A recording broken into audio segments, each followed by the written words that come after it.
IT sector में रोजगार की अपार संभावनाओं के साथ ही प्रदेश के एमएसएमई मंत्री ओम प्रकाश सकलेचा ने युवाओं को रोजगार देने की बात कही है।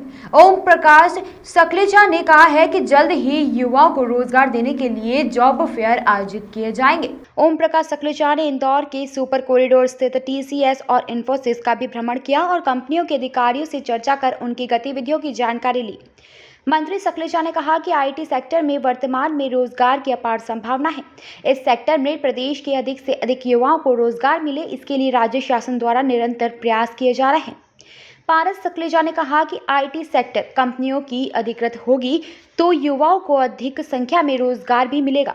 युवाओं को कंपनियों के जरूरत के हिसाब से शिक्षण और परीक्षण देने के लिए भी वह आगे की तैयारियां कर रहे हैं और इसके लिए कंपनियों से भी उन्हें फैकल्टी उपलब्ध कराने की बात कही गई है।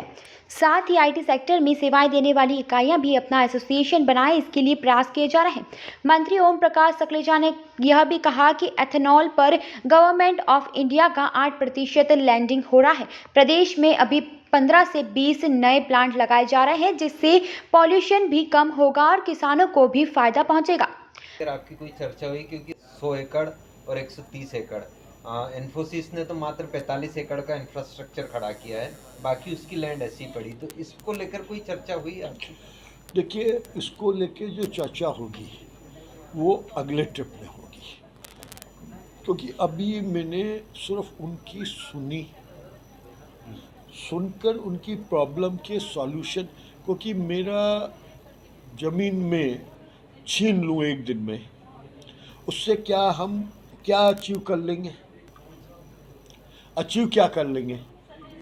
क्योंकि अचीव करना हमारा मूल उद्देश्य होना चाहिए कि हमारा जो टारगेट था उतना एम्प्लॉयमेंट वो कैसे जल्दी से जल्दी दे, उस पर हम फोकस करें। और उस पर मुझे लगता है कि अगस्त में हम फाइनल कर लेंगे कि ये क्या उसका रोड मैप होगा। मंत्री जी, आज यहाँ में क्या क्वालिटी है उसका एक मॉक टेस्ट करके उसकी रैंकिंग करवा दें। जैसे आप इंटरनेशनल कॉलेजेस के एडमिशन के समय जीमेट के नंबर ले लेते हैं और उस नंबर से सभी यूनिवर्सिटी एडमिशन देती है, ऐसे ही यहाँ एक कॉमन टेस्ट करवा के उसके बेसिस पे कुछ जॉब फेयर का कमिटमेंट करवाया जाए। ऐसे कुछ कॉन्सेप्ट पे चर्चा हुई और अगस्त में एक बार और बैठेंगे, उस दिन सब चीज़ों के फाइनल डिसीजन ले लेंगे। हमारा विभाग भी कुछ काम कर रहा है, कंपनियों के साथ टाई अप करके हम करेंगे। आज भी आपने टीसीएस इन्फोसिस के साथ इसी तरह की कुछ चर्चा की है, कब हम इसको इम्प्लीमेंट के तौर पर? इसी महीने में हमारी बीच में भोपाल में 2 राउंड की technical education minister Scindia ma'am के साथ हमारी और भोपाल के सभी बड़े एंटरप्रेन्योर्स के साथ और सभी डिफरेंट यूनिवर्सिटीज़ या कॉलेजेस के ऑनर्स के साथ बैठकर एक दिन का फुल डे का सेमिनार हो चुका है। कोरोना काल के कारण बीच में गैप पड़ा है, वो कड़वा सच है, लेकिन उस समय हम ऐसी गैदरिंग करके ये काम नहीं कर सकते थे। लेकिन आप इस बात को अप्रिशिएट करेंगे कि इस टाइप के राउंड की 2 मीटिंग हो चुकी है और उसमें मध्य प्रदेश के 3-3, 4-4 मंत्रियों ने बैठकर इस काम को किया। ये अपने आप में सरकार की गंभीरता और एंटरप्रेन्योर का इच्छा शक्ति दोनों का जीता जागता उदाहरण है। वो इंफ्रास्ट्रक्चर पूरा अलग है, वो प्रोफेशनली वर्क के साथ करते हैं। यहाँ भी है प्रोफेशनली, लेकिन साथ में सरकार भी दोनों में बेसिक क्वालिटी एक ही है, स्केल ऑफ ऑपरेशन में अंतर है।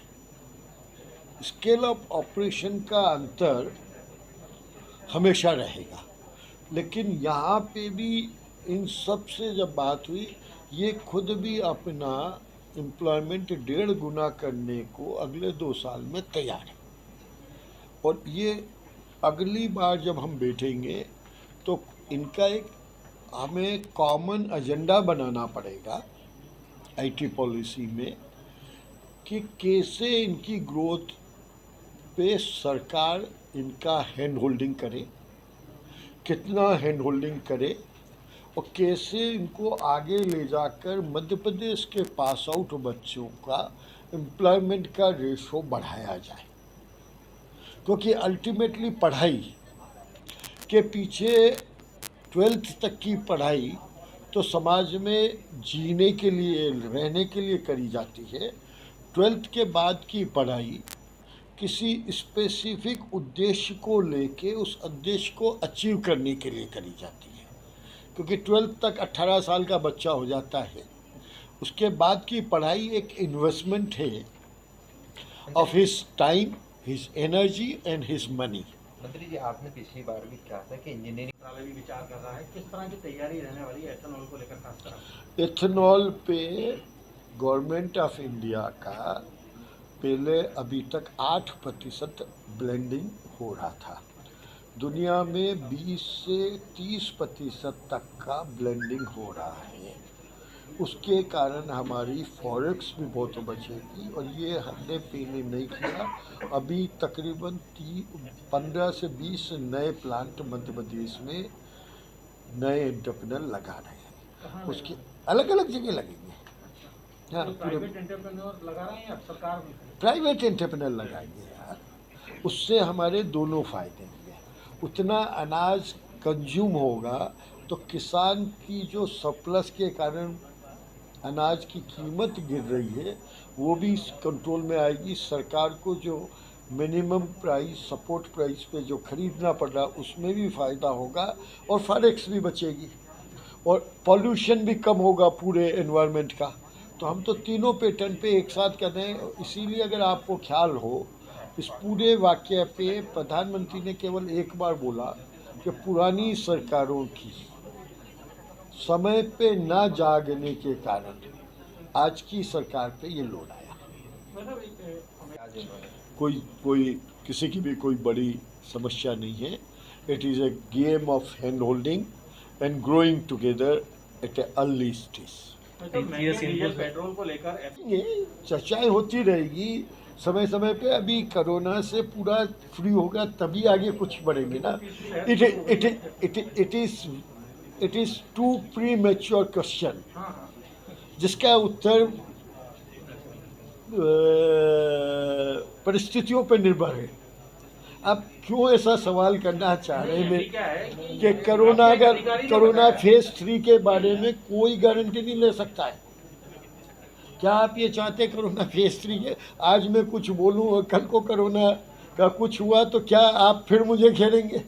ऐसे सवाल पूछकर समाज को गुमराह करने का मत प्रयास करिए। धन्यवाद।